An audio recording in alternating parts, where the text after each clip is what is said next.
ဘာလို့ အဲ့ဒါမှလည်းတော့ ရှင်းတော့ပါရိုက်လာအောင်နော်ဟုတ်လားဘယ်လောက်ပါချက်တော့ပြီးတော့အောင်ချက်တော့ကြပါ မဆူဖောကဒီလိုဆိုရင်ရိုက်နေအဲ့ရိုက်နေမလားအဲ့ရိုက်နေမလား အဲ့ဆိုရိုက်ဟုတ်ပြီနေအောင်တစ်တော့ happy birthday ဆိုအောင်နော်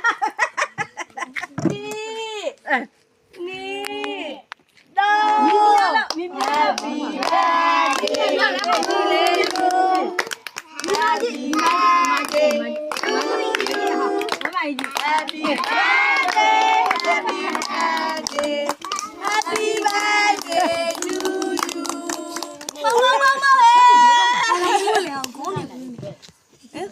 လောခွက်ပြီးတော့ခုန Happy birthday နော် Happy birthday လောက်ပေးပြီနော်